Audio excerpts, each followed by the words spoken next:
I'm Thea Anders, and at 28 I learned my own name had been crossed out of my parents' will, erased in black ink, like a line item that didn't perform.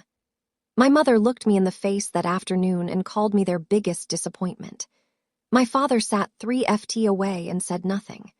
They handed my sister the $4 million family estate, the house, the business, the rental cottages, the land, everything our grandmother built, and left me a check for $1.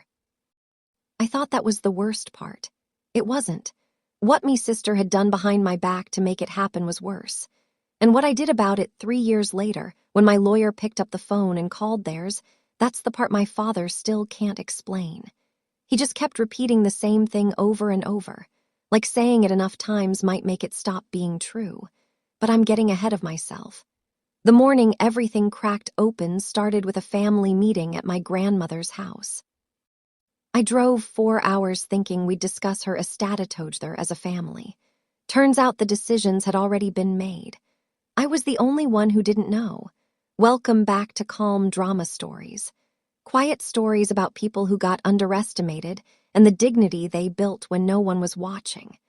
If someone in your family ever made you feel like a disappointment for choosing your own path, this one's for you. Drop a comment and be sure to subscribe. Marietta, Ohio is the kind of town where your family name means something whether you want it to or not. The Anders family had been there since the 1940s. And the house, a wide colonial revival that my grandmother Ruth restored board by board in the early 80s, sat on Putnam Street like it owned the block. Heartpine staircase, bay windows with original wavy glass, a wraparound porch that creaked in a way that sounded like home when I was 9. I hadn't lived there in 6 years, but every time I walked through that front door, the smell hit the same. Lemon oil, old wood, and something warmer underneath that I could never name. That October afternoon, I parked behind my sister Lauren's new SUV and noticed the driveway had been repaved. Small details stuck with me. Inside, the dining room table was set like a meeting. Folders, water, glasses, a notepad at each seat. My father, Roger, stood by the window looking at something in the yard. My mother, Diane, sat at the head of the table, which was unusual because that was Grandma Ruth's chair. The family's estate attorney, Mr. Kimball, was already seated, envelope in front of him. Lauren was on her phone, legs crossed, not looking up. "Sit down, Thea." My mother said, "No, hello." I sat. Mr. Kimball opened the envelope, and my mother watched me with an expression I couldn't read. Not anger exactly, not pity. Something rehearsed. I remember the heartpine under my shoes. The grain ran toward the staircase. I remember thinking how strange it was that I noticed the floor at a moment like that. Mr. Kimball read the revised will in that flat legal tone that makes everything sound like weather. The house on Putnam Street, the 2 rental cottages on Front Street, the family furniture store on 2nd, the savings accounts, the land. Total appraised value just under $4 million. All of it transferred to Lauren Marie Andersut. My share of the estate was listed on a separate line, $1. The no contest clause underneath it meant if I challenged anything, I'd lose even that. Lauren didn't react. She already knew. I could see it in the way her posture didn't shift, the way she kept her phone face down on the table like she'd been waiting for this part to be over. My mother was the one who spoke. She straightened in Grandma Ruth's chair, looked at me over her reading glasses, and smiled. Not a warm smile, not even a mean one. Just a small pressed lip thing that said she'd practiced this. "We discussed this carefully, Thea. Your father and I both agreed." She paused. "You were always our biggest disappointment." The room didn't go quiet because it was already quiet. My ears filled with a low hum. I gripped the edge of the staircase banister behind my chair because the floor felt like it had tilted 2 degrees. My father looked at the yard. Mr. Kimball closed the folder. Lauren uncrossed her legs and stood as if the meeting was done. I sat there with one hand on heartpine and $1 from the estate that was supposed to be mine. And the only coherent thought I had was a question I didn't ask out loud. How long had my sister known before I walked in? My mother had reasons, and she delivered them like a woman who'd rehearsed in front of a mirror. "I threw away the family path," she said. "Grandma Ruth built the store. My father grew it. Lauren married well and stayed close, and I left to do her word, decorating. She said it the way someone says finger painting. My father still hadn't spoken. He stood at the window with his hands in his pockets, and every few seconds he nodded just slightly like a man agreeing with something playing on a radio in another room. We sacrificed everything to build respectable lives here. My mother said your sister understood that you didn't. I wanted to remind her that I had a degree in interior design, that I'd worked 60-hour weeks at a firm in Columbus before going independent, that decorating was a career with leisure and liability and clients who trusted me with 6-figure budgets. But she wasn't done. People talk, Thea. They've told us you're in debt, that you can't hold down clients, that you're unstable. Unstable. The word landed like a slap. I'd never missed a rent payment. I'd never borrowed $1 from anyone in that room. I'd never been fired, never been sued, never been late on a tax return. So who exactly had been telling my parents I was falling apart? I looked at Lauren. She was pouring herself water, calm as my mother kept talking. Something about how they didn't make this choice lightly, how it was really about protecting what the family built. But I'd stopped hearing the content. I was doing math, unstable, in debt, can't hold down clients. Someone had spent a long time building that version of me, and I was sitting across the table from her. It didn't come at once. It came in pieces over the next hour between the legal papers and the water refills, and my mother repeating herself like the will had a director's commentary. My father's old college friend, Gerald Bishop, had apparently told my parents that I'd asked him for a loan. I hadn't. Gerald's wife, Martha, had mentioned at a church luncheon that she'd heard I was shaving trouble. Her exact words, from whom, she couldn't remember. My mother said 3 different neighbors had expressed concern. 3 different neighbors who all happened to be people Lauren saw regularly. And then there was the thing Lauren said at a family barbecue last 4th of July in front of 12 people, including my aunt and 2 cousins. I wasn't there. Megan, my cousin, told me later in a text I'd missed. Lauren had held a glass of sweet tea and said lightly like she was making an observation about the weather. Thea can't even keep a houseplant alive. 12 people laughed. My aunt changed the subject.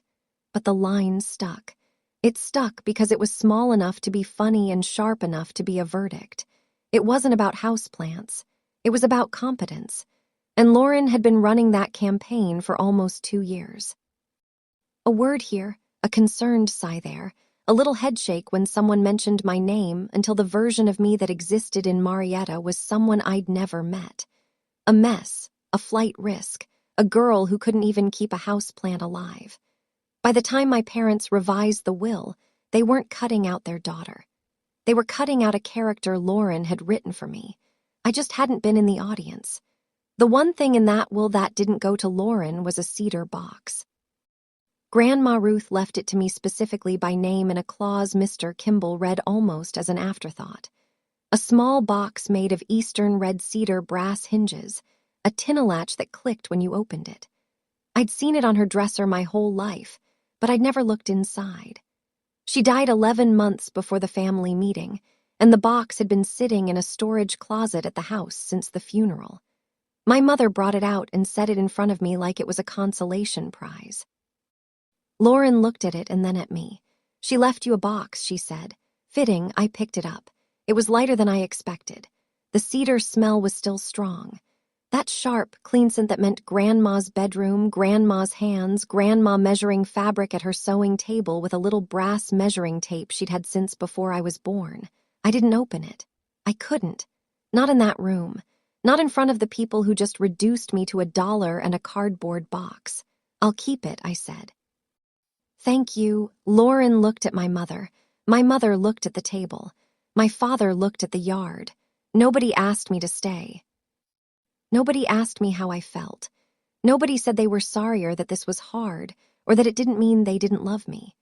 The cedar box sat in my hands like a small, sealed question. Why had Grandma Ruth, who could have left me money or furniture or a share of the land, left me this instead? I tucked it under my arm. I didn't open it for 5 months. I drove to a motel outside town that night and sat on a bed that smelled like bleach and thought about what fighting would look like. I could hire an attorney. I could argue undue influence, or that Lauren had manipulated the process, or that my mother's stated reasons were based on fabricated information. I could drag it into probate court and let a judge in Washington County sort out whether disappointment was a legal basis for disinheritance. I ran the numbers. It would take 2 years minimum cost me money I didn't have. And even if I won, I'd spend the rest of my life in a town that had already decided what I was. My parents would never speak to me again. Lauren would tell everyone I sued my own family. The neighbors would nod and say, "See, unstable, just like we heard."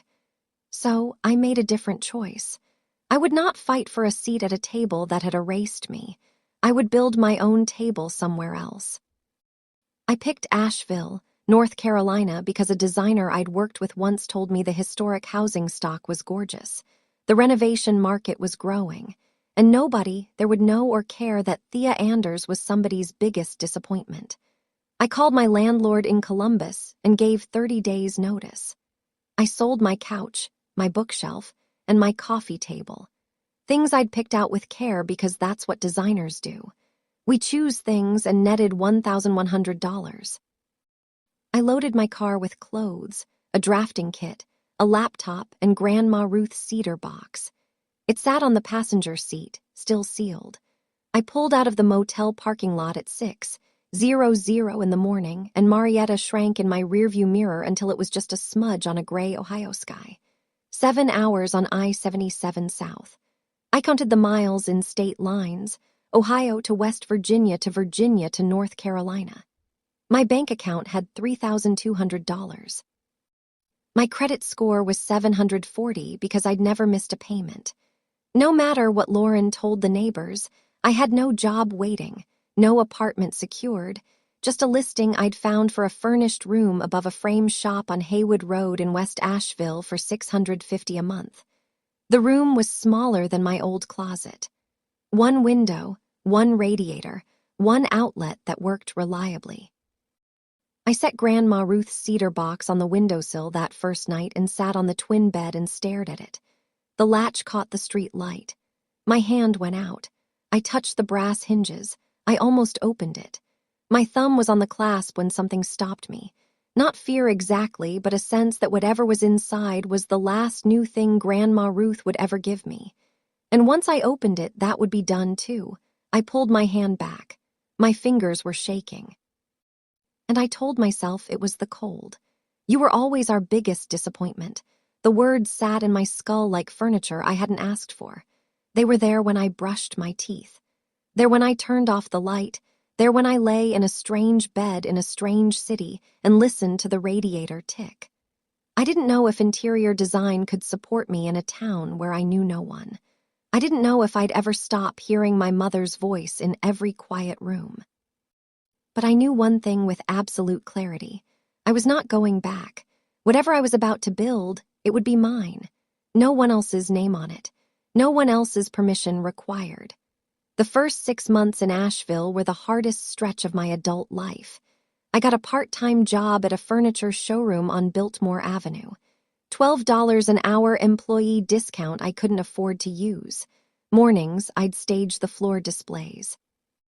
Afternoons, I'd pitch myself to realtors as a freelance homestager for listings under $300,000. Most of them said no. The ones who said yes paid between $2 and $400 per job, cash. I ate rice and black beans 4 nights a week.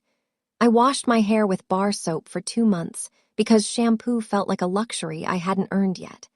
I slept on the floor of my room for 3 weeks before a client's leftover staging sofa became mine.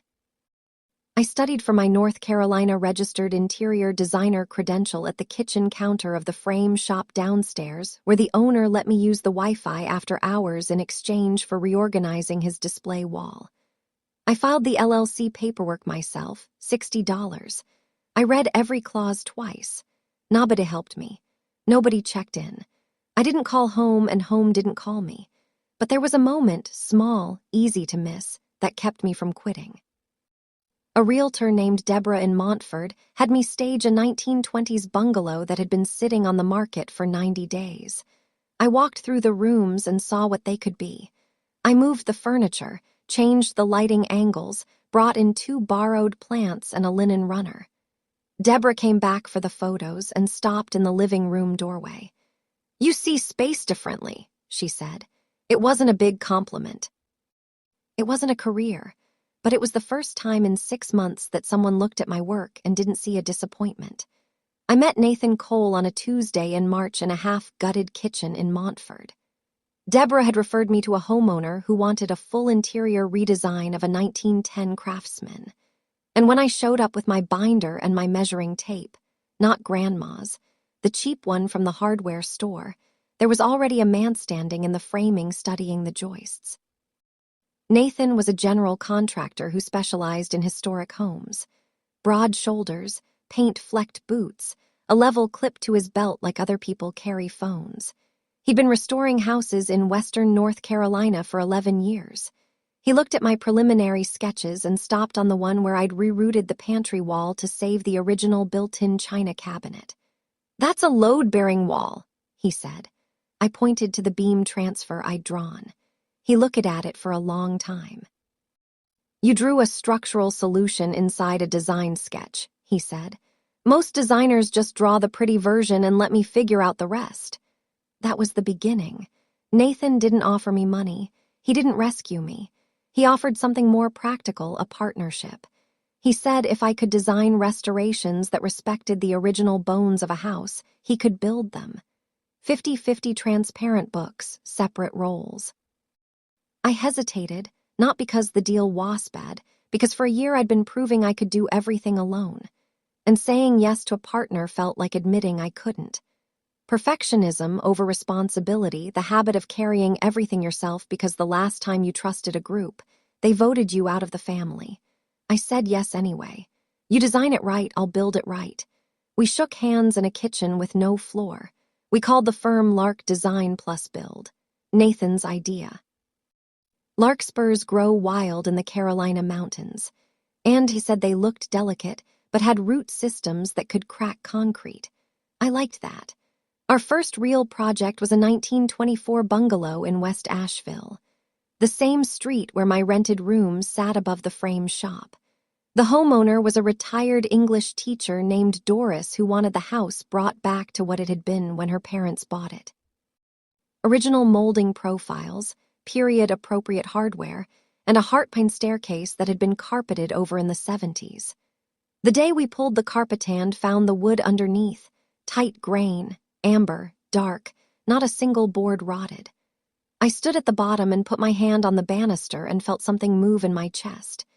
It was the same species of wood, the same era, the same hand-milled texture as the staircase in Grandma Ruth's house on Putnam Street. I hadn't thought about that staircase in months. I'd trained myself not to. But standing in Doris's house with a pry bar in one hand and sawdust on my jeans, I understood something I hadn't been Reddido name.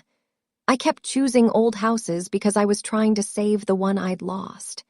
Not the estate, not the money, the staircase, the wood that remembers feet. The original lines my grandmother spent years restoring because she believed a house should look like what it was, not what someone forced it to become. Doris's bungalow took 4 months. We came in under budget by $800. She cried when she saw the staircase. I didn't cry. I took a photo and pinned it above my desk. Cousin Megan texted me on a Saturday while I was sanding cabinet doors. She was the only family member who still talked to me, and even she kept it quiet. Short texts, no calls, nothing that would show up if Lauren checked her phone. Lauren bought a Range Rover. Megan wrote, "She's redoing Grandma's kitchen. White marble, everything. Your mom is thrilled." I put the phone down, picked it up, put it down again. I didn't respond for 3 hours. When I did, I typed. "How's the house?" Megan sent a photo. The dining room wallpaper, hand-rented 1920s reproduction that Grandma Ruth had sourced from a mill in Vermont, had been stripped and replaced with a gray accent wall. I closed the photo. There was a second message, the kind Megan sent when she was whispering, even over text. People still talk about you like you fell off a cliff. Lauren told Aunt Janet you owed $10,000 to a credit card company. I know that's not true, but nobody asks me. $10,000. I'd never carried a balance over 400. It was living on rice and staging fees and 50-50 splits with a contractor I'd known for months. But in Marietta, the version Lauren had built was still walking around wearing my name, owing debts I'd never taken, failing in ways I'd never failed. I put the phone in a drawer. I went back to the cabinet doors. That's how I dealt with it. I sanded something until the surface was smooth and the original grain showed through. If that sounds like a metaphor, it wasn't. It was Wednesday and the cabinets were due Friday. If this story is hitting close to home, if someone in your family made you feel small for choosing your own path, stay with me. The part where it turns around is coming. Drop a comment with one dream they told you to give up and subscribe so the next story finds you. 3 weeks later, Megan sent something else. Not a text this time, a screenshot. A family group chat on iMessage that had been running for over a year. Lauren, my mother, Aunt Janet, 2 cousins, and Gerald Bishop's wife, Martha. I wasn't in it. I'd never been in it. The messages scrolled back months. Lauren, November, just checking in. Has anyone heard from Thea? I'm worried about her. My mother, she hasn't called, probably for the best. Lauren, December. A friend of hers told me she's drowning in debt. I don't want to gossip, but I think we should be prepared if she asks for money. My mother's response was a heart emoji. January, Lauren again. It breaks my heart to say this, but Thea's always been embarrassing. Remember when she told Grandma she wanted to be a designer and Grandma just went quiet? My mother Ruth never said anything because she didn't want to hurt Thea's feelings. She knew that was a lie. Grandma Ruth was the one person who told me I had a gift. She was the one who let me measure fabric at her sewing table. She was the one who said, "You see what other people walk past." February. Lauren to the group. I think removing Thea from the will is the kindest thing. She'll just waste it. Martha Bishop, thumbs up. Aunt Janet. Sad, but probably true. My mother agreed. I read the whole thread sitting on the floor of my studio with sawdust in my hair. The disappointment label hadn't grown organically. It had been planted, watered, fertilized in a group chat I was never meant to see. My parents didn't disown a daughter. They disowned a straw man my sister built in a text thread, and they never once asked me if any of it was real. That night, I sat on the floor with the cedar box on me lap. 5 months I'd carried it from Ohio to North Carolina, windowsill to nightstand, to the shelf above my drafting desk, and never once lifted the latch. The brass was tarnished now. The cedar smell had faded to something you had to press your nose against the wood to find. I slid the latch. Inside, nested in a piece of white flannel, were 3 things. The first was Grandma Ruth's brass measuring tape, the one she'd used at her sewing table, the one she'd used when she measured the original window casings of the Putnam Street house before she restored them. I picked it up. It was heavier than it looked, warm-colored with tiny etched numbers that had been worn smooth at the 1 in and the 12. The second was a folded set of architectural drawings, hand-drafted on onion skin paper dated 1983, showing the full restoration plan for the Putnam Street house. Floor plans, elevation details, notes in pencil about the Hartpine staircase, the bay window framing, the original plaster crown, Grandma Ruth's handwriting, small and certain, and the third was a letter. 1 page, blue ink written on stationery from the furniture store. Dear Thea, it began. If you're reading this, they've already decided you're the difficult one. I set down the measuring tape. I unfolded the letter on the floor of a studio apartment in Asheville, North Carolina, and read the rest of it by the light of a desk lamp I'd bought for $9 at a thrift store. The woman who raised me to see what other people walk past had seen this coming. She'd packed a box for me the way you pack a lifeboat, and she'd sealed it with cedar to keep the moths out. Grandma Ruth's letter was not long. She didn't waste words. She wrote that she'd watched my mother favor Lauren for years and that she'd spoken to my father about it once. He'd told her to stay out of it.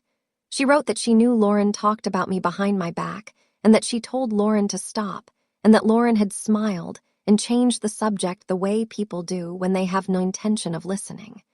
She wrote that she was leaving me the measuring tape and the blueprints instead of money because money gets spent, but tools last. And because the house on Putnam Street was the only thing she ever truly built, and she wanted the one person in the family who understood building to have the plans, she wrote, "They will call you a disappointment. That's the family's word for someone who wouldn't shrink." And at the bottom, in smaller handwriting, like she'd added it later, "This house was the only thing I ever truly built. Don't let it become a stranger's." I read the letter 3 times. I pinned the blueprints above my desk next to the photo of Doris's staircase, and I kept Grandma's brass measuring tape in my drafting bag from that day forward. I used it on every project, not because it was more accurate than a modern one, but because every time I pulled it out, I was measuring with her hands. The cedar box stayed on my shelf, open now. The flannel folded neatly inside. It smelled like her dresser, like lemon oil and old wood, and something warmer underneath that I still couldn't name. It smelled like the staircase on Putnam Street. I didn't know yet that I'd see that staircase again, but the blueprints were on my wall and the tape was in my bag, and the letter was in my chest pocket. I was carrying the whole house with me already. Over the next 18 months, Larkspur grew the way old houses do slowly, one good decision at a time. The Montford bungalow led to a farmhouse in Black Mountain. The farmhouse led to a referral from a preservation society for a 1905 Queen Anne in Hendersonville. Nathan and I hired our first employee, a Finnish carpenter named Ray, who could match century-old trim profiles by eye. Then a project manager, then a part-time bookkeeper. We weren't rich. We were busy, which in the design-build world is better because it means someone trusts you with their home and then tells a friend. I measured every new project with Grandma Ruth's brass tape. It became a habit, then a ritual. I'd walk through the empty rooms before we started demo, tape in hand, and take the measurements myself. Not because I didn't trust a laser, but because measuring by hand forced me to touch the walls, feel the plaster, notice where the floor dipped and the trim had been replaced. I measured twice, the way she taught no one but me. That's what I told Nathan when he asked why I used a tape from the 1970s. He stopped asking after the 3rd project. By month 22, a regional design magazine, Southern Shelter, contacted us about a feature. They'd seen our restoration portfolio online and wanted to photograph the Hendersonville Queen Anne. I said yes because the exposure was good for business. I said yes because referrals are currency. And I said yes because some small, quiet part of me wanted that article to exist in the world where my name was still associated with failure. I didn't share it with anyone in Ohio, but I knew the internet doesn't carry about state lines. The Southern Shelter feature ran in their spring issue, 4 pages, photographs of the Queen Anne's restored parlor, a pull quote from me about preserving the bones that matter. There was a picture of me on page 2, standing on a porch we'd rebuilt to match the 1905 original holding a set of blueprints. Megan saw it first. She sent me a screenshot with no words, just 3 exclamation points. 2 days later, she texted again. "Your mom saw it. Someone at church showed her." It waited. No call, no text from Diane, no message from Roger, no email from Lauren, just a long, thick silence from Ohio that I could feel through the phone. Megan filled in the gaps the way she always did. Quietly, carefully, like she was reporting from behind enemy lines. "Your mom said decorating magazines don't mean stability." Diane's words, still the same playbook, a 4-page spread in a respected design publication. And my mother reduced it to a hobby. I wasn't surprised. I wasn't even angry anymore. I was tired. The way you get tired of a song that keeps playing in a store you can't leave. But there was something else Megan mentioned, almost as an afterthought. "I think something's going on with the house. Lauren's been weird about money. Your dad looks stressed." I didn't ask for details. I didn't call. I didn't send the article to anyone in Marietta or write a letter to my parents or post it online with a caption about proving people wrong. That wasn't the point. The point was the porch, the parlor, the brass tape in my hand. The point was that I was standing in a house I'd saved. And somewhere in Ohio, the house my grandmother saved was starting to rot from the inside. I just didn't know it yet. Here's what was happening in Marietta. While I was rebuilding staircases in the Blue Ridge, Lauren closed the furniture store. She said the market had shifted, that people were buying online now, that foot traffic wasn't worth the overhead. My father, who'd run that store for 30 years, didn't argue. He signed the closing papers the way he signed everything, quietly, because Diane said it was fine, and Lauren said it was necessary. The store building sold for less than it appraised. Lauren put the money into a boutique event planning business that she launched on Instagram with a reel of champagne towers and fairy lights. It lasted 8 months. Then she took a home equity loan against the Putnam Street house, the one Grandma Ruth restored, the one that had been in the family for decades, the one that was supposed to be the foundation of a $4 million legacy. She borrowed $380,000. My father co-signed because Lauren told him it was temporary, a bridge loan to cover the business losses until a new investor came through. The investor didn't come through. Lauren stopped making payments 4 months in. The bank sent notices. My father found them in a stack of mail Lauren had hidden in the hall closet. $380,000 against a house that was worth maybe $900,000 in good condition. And the condition wasn't good anymore. The Putnam Street house, the heart-pine staircase, the bay windows, the wraparound porch that creaked like a lullaby was heading toward foreclosure. And my parents, who still lived in the guest cottage on the same property, were about to lose the only address they'd ever known. Meanwhile, in Asheville, Larker was doing something I hadn't planned for. It was becoming known, not famous, not viral. Known the way a good firm gets known. By finishing projects in time and under budget, and by answering the phone when clients call on a Saturday. We'd completed 12 restorations in 2 years. Nathan handled the builds. I handled the design, the client relationships, and the business development, which is a fancy way of saying I drove to a lot of coffee meetings and shook a lot of hands. We had a crew of 6, a real office, a converted warehouse studio off Riverside Drive with a drafting room, and a materials library I'd built shelf by shelf. We'd been featured twice more, once in a Preservation Alliance newsletter, and once in a small segment on a regional public television show about Appalachian architecture. An investor group in Charlotte approached us about partnering on a larger-scale historic renovation, a former textile mill in the Piedmont being converted into mixed-use lofts. We said yes. That project alone was worth more than everything we'd done in year 1 combined. I started getting calls from outside the state, a developer in Savannah, a homeowner in Charlottesville, a historic trust in Lexington, Kentucky, asking if we did consulting. We weren't a boutique startup anymore. We were a firm with revenue, with clients, with a reputation that had been built one restored porch at a time. We don't flip houses, I told a reporter from the Charlotte Observer who did a short piece on the mill project. We bring them back. That quote ran under a photograph of me and Nathan standing in the mill's original timber frame. I kept a copy in my desk drawer, not to show anyone, just to know it was there. Megan called on a Thursday in September. Not a text. A call.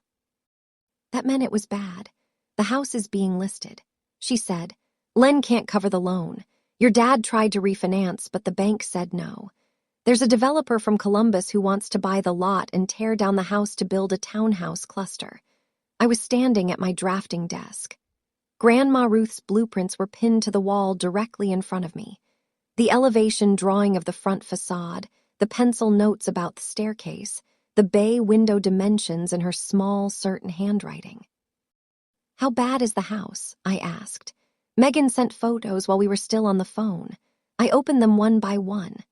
The front porch had a visible sag on the east side. Water damage, probably a gutter Lauren never fixed. 2 of the bay windows had plywood patches where the original glass had cracked. The interior shots were worse. The heart-pine staircase, the wood that remembers feet, had water stains running down the banister from a leak in the upstairs bathroom. The treads were warped. The original new post, which Grandma Ruth had refinished by hand in 1984, had a crack running from the base to the first baluster. The house was dying, not fast, not dramatically, the way houses fall in movies. Slowly, the way they fall in real life. One deferred repair at a time, one ignored drip, one owner who saw a house as an asset instead of a responsibility. I looked at the blueprints on my wall. I looked at the photos on my phone, and I heard Grandma's voice in the letter, small and clear. This house was the only thing I ever truly built. Don't let it become a stranger's. The developer from Columbus was a stranger, but I wasn't. I didn't call my parents. I didn't call Lauren. I called Nathan. And then I called our attorney. The conversation was short. Larks had the cash flow and the investor relationships to make a competitive offer on the Putnam Street property. We could acquire it, restore it to Grandma Ruth's original plans, and use it as a flagship project for Lark's first out-of-state restoration, a portfolio piece that would anchor our expansion into the Ohio River Valley market. The business case was clean. The personal case was complicated. Nathan asked me once over the phone if this was about revenge. I told him no. He asked if it was about proving something. I told him no again. Then what is it about? He said. I looked at the blueprints on my wall. There's a house worth saving, I said, and I'm the only person left who knows what it's supposed to look like. He was quiet for a moment. Then, you design it right, I'll build it right. Our attorney drafted the offer under the firm's name, Lark's Design Plus Build LLC. No mention of Thea Anders, no personal contact with the sellers. Just a clean cash-backed offer submitted through standard channels with a condition. The buyer would preserve the historic character of the property in accordance with the original architectural plans. The seller's side, which by then was my father because Lauren had frozen, would not know who was behind the offer until the walk-through. I wasn't buying my way back in. I wasn't buying leverage. I wasn't buying the right to stand in my mother's dining room and say, "I told you so." I was buying a house worth saving. And if that made my family uncomfortable, that was a problem they'd built for themselves. If you've ever watched someone get handed everything you earned, you know the quiet kind of anger I'm describing. I didn't act on it the way you might think. Keep listening. The phone call that changed everything is almost here. And if you believe a person's worth isn't decided by their family, hit subscribe and stay with me. The phone call happened on a Tuesday at 2:15 in the afternoon. I know because I was sitting across from our attorney Sarah in her office on Patton Avenue when she dialed Mr. Kimball's number in Marietta. She'd drafted the offer letter. I'd approved the terms. All that was left was the call. I listened to her end of the conversation. Professional, measured, the way lawyers talk when money is on the table. She told Mr. Kimball that Larks for Design Plus Build based in Asheville was submitting a cash-backed acquisition offer on the Putnam Street property. She outlined the price, the timeline, the inspection terms, and then she said the part that mattered. My client's offer includes a binding historic preservation clause. The original structure stays intact, specifically the staircase, the bay windows, and the front facade. Mr. Kimball, according to Sarah, went quiet for a long time. Then he asked why a firm from North Carolina would care about a staircase in Ohio. Sarah said, "My client has her reasons." The developer from Columbus had offered more, but with a demolition clause. Ours was lower by 40. Zero and came with an insistence on saving the house that must have sounded strange to everyone on the other end. Lauren, who by this point was barely functioning. Her husband had moved to a separate bedroom. Her Instagram had gone dark. Her event planning LLC had been dissolved. Signed the acceptance without reading the details. My father signed because there was no other option. The bank wanted the loan resolved, and Larks's offer was the only one that didn't involve a wrecking ball. Due diligence took 3 weeks. Our attorney sent the standard inspection requests. The title search came back clean, except for Lauren's lien, and the closing date was set for late October, almost exactly 3 years after the family meeting where I'd been erased from the will. One condition remained. The buyer's principal would attend the final walkthrough in person. "Who's the principal?" my father asked the realtor. "She'll be there on Thursday," the realtor said. I wasn't there for what happened next in Ohio, but Megan told me later in pieces, the way she always delivered bad news, gently like she was handing me something breakable. Lauren had a fight with my father the night before the walkthrough. She'd finally done the math on what the sale would cover after the lien, the back taxes, the realtor's commission, and the legal fees. The answer was almost nothing. The $4 million estate my parents had handed her 3 years ago had been ground down to a stack of debts and a house she'd neglected into near ruin. She called my mother. She blamed the economy, the contractor who'd done a bad job on the kitchen, the bank for not approving a second refinance. She blamed my father for co-signing. She blamed Grandma Ruth for leaving a house that was too old to maintain. She did not blame herself. My mother, for the first time Megan could remember, didn't comfort her. Diane sat in the guest cottage and stared at the wall and said, "This wasn't supposed to happen to me. Not to Lauren. Not to the family, to me. That's who my mother was." Even with the house crumbling and the money gone and her favored daughter drowning in self-inflicted debt, Diana's first thought was about her own story. The respectable life she'd built, the name she'd protected, the image she'd curated for 30 years in a town that was now going to watch her lose her address. My father slept in his car that night. Megan found out because she drove past the cottage and saw his truck in the driveway with the seat reclined and the engine running for heat. She didn't knock. She said he looked like a man who'd run out of rooms to hide in. I left Asheville at 5 in the morning on a Thursday, 7 hours north, same highway, opposite direction. 3 years earlier, I'd driven this road with $3,200 and a sealed cedar box. Now, I drove it with a firm behind me, a restoration plan in my bag, and Grandma Ruth's brass measuring tape in my jacket pocket. The tape felt different this time, heavier somehow. I'd measured 100 houses with it. Bungalows, farmhouses, Queen Anne's, a textile mill, a craftsman cottage that had been converted into a bookshop. Every time I pulled it out, the etched numbers told me the same thing. This is how much space you have, and this is what you can do with it. I'd never measured the Putham Street house as an adult. I'd walked through it as a child, run up the staircase, pressed my face against the bay window to watch the snow, but I'd never stood in those rooms with a tape in my hand and seen them the way Grandma Ruth saw them, as dimensions and possibilities, as bones and light. That was about to change. I arrived in Marietta at noon. The town looked the same. The leaves were turning. The river was low. I parked on Front Street and sat in my car for 10 minutes looking at nothing, breathing. Then I drove to Putnam Street. The Bishop's car was in their driveway.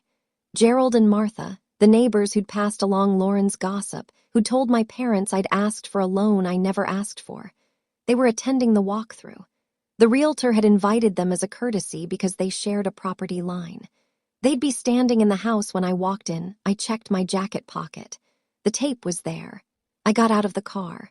The front porch sagged worse in person than it had in photos. The east side had dropped nearly 2 in. I could see it in the roofline without measuring. The paint was peeling in sheets. One of the porch columns had a crack running vertically, and someone had tried to fill it with caulk which had turned yellow and pulled away from the wood. I walked up the steps. The boards groaned. Inside, the house smelled different.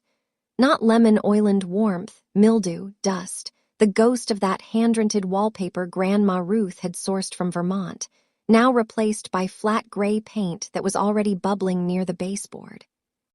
The realtor met me in the foyer, a woman named Catherine, who shook my hand and led me toward the kitchen. In the kitchen, standing around the island Lauren had installed over the original hardwood were Gerald and Martha Bishop, the family's estate attorney, Mr. Kimball, my father, and the realtor's assistant. My father looked older. 3 years had done something to the skin around his eyes, the way he held his shoulders, the way he stood, not at the window this time, but near the door, as if he was ready to leave a room he wasn't sure he belonged in. He was expecting a stranger. He was expecting the principal of some out-of-state firm he'd never heard of to walk in with a hard hat and a clipboard. Catherine turned to the group. "Everyone, this is the principal and lead designer of Lark's Design Plus Build." I stepped forward. My father looked at me. The recognition didn't come all at once. It came in layers. The face, then the name, then the context, then the meaning. "Mr. Anders," I said, "I'm the principal." The kitchen went silent. Not the polite kind of silence where people are waiting for someone to speak. The kind where the air leaves the room and nobody moves because moving would mean this is real. Gerald Bishop set his coffee cup down. Martha Bishop looked at her husband. Mr. Kimball opened Edhi's mouth, closed it, opened it again. My father stared at me. His lips moved before any sound came out. And when the sound came, it was 2 words repeated. "That's impossible." I didn't respond to that. I reached into my bag and set a folder on the kitchen island, the same island Lauren had installed over the original 1920s floor. The folder contained the firm's portfolio, 12 completed restorations across 4 states, 2 regional preservation awards, a feature in Southern Shelter, a partnership with a Charlotte investor group on a multi-million-dollar mill conversion, revenue figures, client list, team roster. Catherine, the realtor, had seen all of this during due diligence. She had verified the firm's financials before the offer was accepted, but my father hadn't seen any of it. He hadn't asked. He'd signed the acceptance because the bank said sell and Lauren said yes. And Diane said it was for the best. He picked up the portfolio with both hands, the way you pick up something that might not be real. He turned the pages slowly. He saw the photographs, the restored parlors, the rebuilt porches, the staircases brought back to their original grain. He saw my name on every project page. He saw the pull quote from the Charlotte Observer. "We don't flip houses, we bring them back." His hands were shaking, not a lot, just enough that the pages trembled. He looked at me again and he said it again, quieter this time, like he was talking to himself. "That's impossible." I reached into my jacket pocket and took out Grandma Ruth's brass measuring tape. I set it on the counter next to the folder.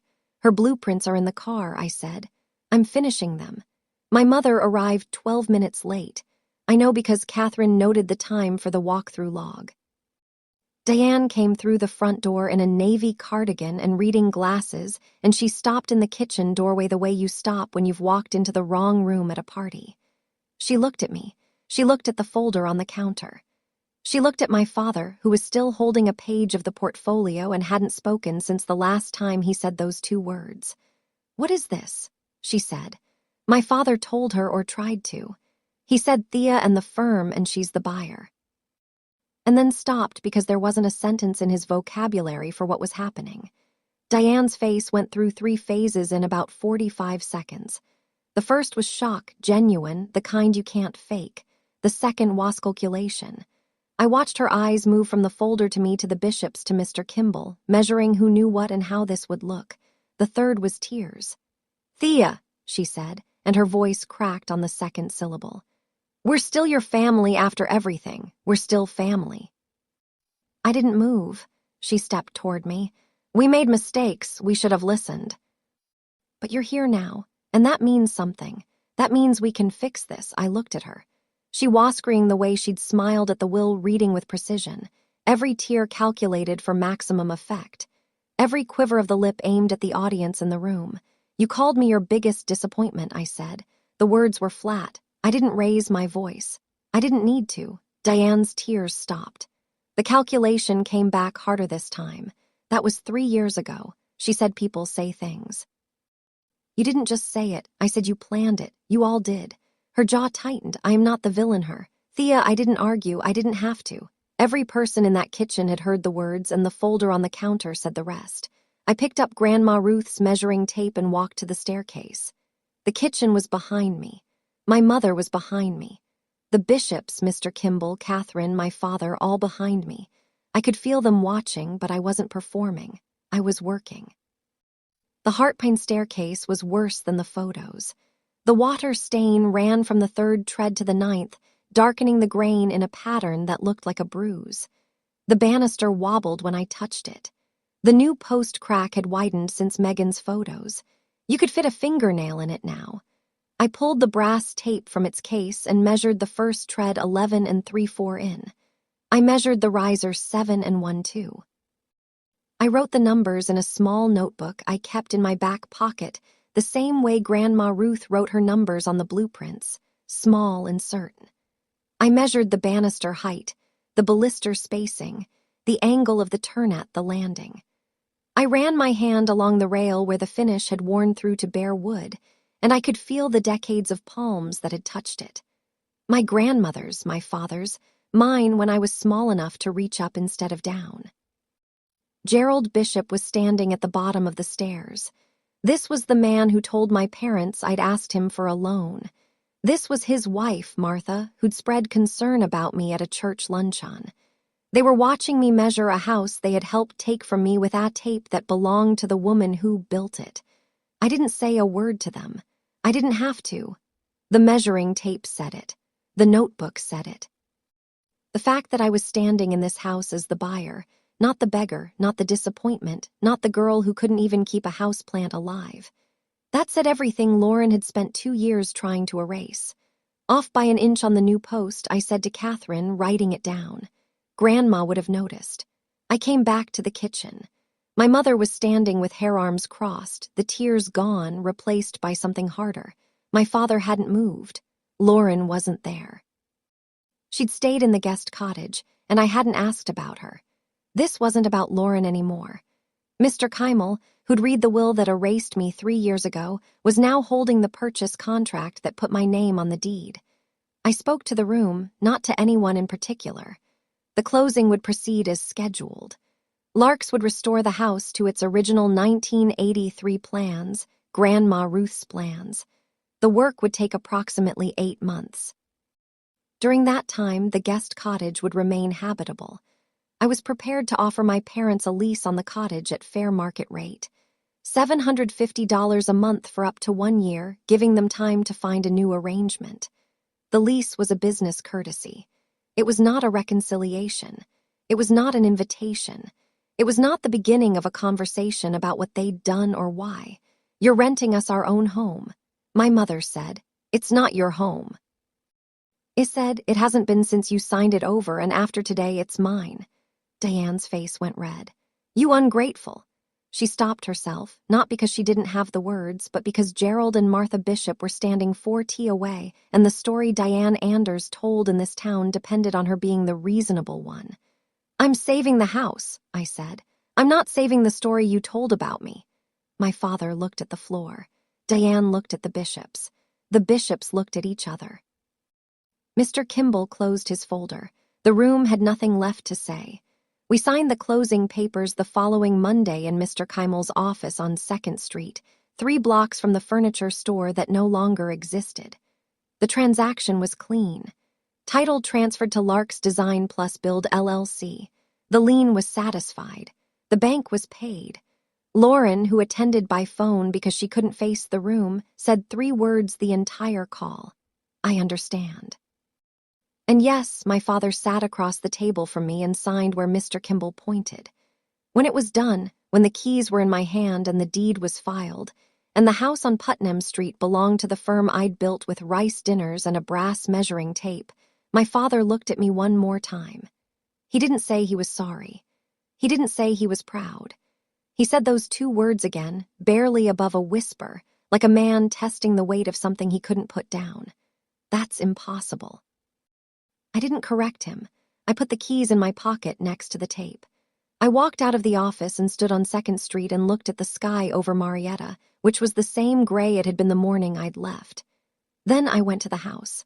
I pinned Grandma Ruth's original blueprints to the kitchen wall, the same wall where Lauren's gray paint was already peeling, and I started making notes. Tread depth, riser height, baller spacing, the staircase would be first. The restoration took 7 months. Nathan drove up from Asheville with a 2-man crew. and we brought in a local Finnish carpenter who'd done work on 3 other homes in the Putnam Street Historic District. We replaced the porch columns. We reglazed the bay windows with wavy glass sourced from a salvage yard in Zanesville. We stripped Lauren's gray paint and repapered the dining room with a reproduction of the original pattern. Not Vermont this time, but a mill in Pennsylvania that matched the colorway within a shade and the staircase. Wear paired every tread. We stabilized the new post with a hidden steel rod and refinished the banister by hand, the way Grandma Ruth had done it 40 years before. The heartpin glowed again. The grain showed through. When you walked up the stairs and put your hand on the rail, you could feel the smoothness of 100 years of palms. Mine now among them. My parents moved out of the guest cottage after 9 months. 1 month past the lease, which I extended without comment. They bought a small ranch house on the other side of town. My father sent me a check for the extra month's rent. I deposited it. We didn't speak. Lauren sold the Range Rover. She took a bookkeeping job in Parker. Her husband filed for separation. I heard this from Megan, and I didn't ask for details because Lauren's consequences were hers. I didn't build them. I didn't celebrate them. I just let them be. Larks used the Putnam Street house as our Ohio flagship. The before and after photos ran in 2 publications. Nathan said it was the best work we'd ever done.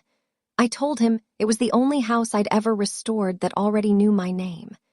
The brass measuring tape sits in a glass case in my studio now, next to the cedar box and the blueprints.